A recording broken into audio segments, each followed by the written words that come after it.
Here we want to find the domain of the function. It says enter your intervals in descending order. If you need to use negative infinity or positive infinity, then enter negative infinity or positive infinity with the word. Okay, so here we have a function h of x, which is equal to 1 over the 4th root of x squared minus 9x. So we know that the radical is in a denominator, and we know that if we have a radical or an expression in a denominator, it cannot be equal to 0.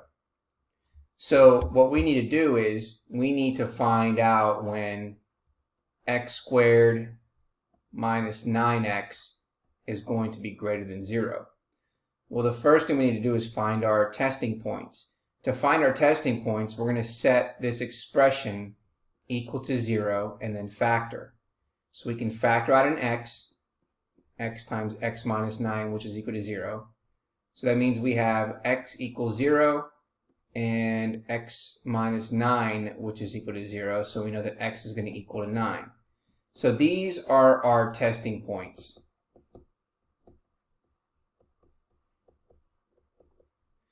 Okay, so we're going to draw on our number line the testing points. So we have 0 and then we have 9.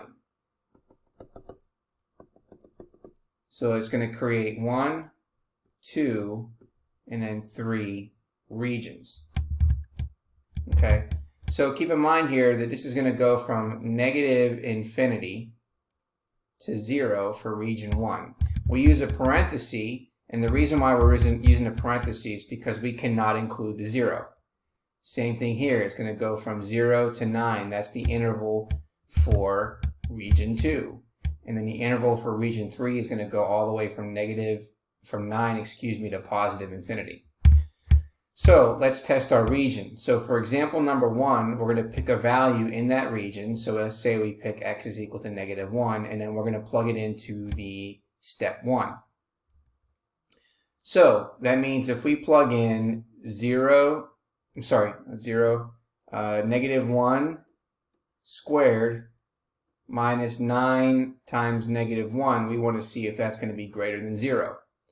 Well, this gives us +1 plus 9, and so we automatically know that this is going to be greater than 0, so this is true. So we know it's true for region 1. Let's try region 2. So we're going to pick a number in that region. We're going to pick a value of 1. So if we put 1 squared minus 9 times +1 to see if that's greater than 0. Well, this becomes 1 minus 9, which is -8, and -8 is not greater than 0, so it's false for this region. And then if we try region 3, we know that x, we can pick the value of 10.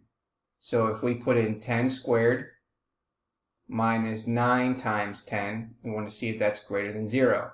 Well, 10 squared is 100, and we subtract 9 times 10, which is 90, and we know that 10 is greater than 0, so therefore it's true in region 3.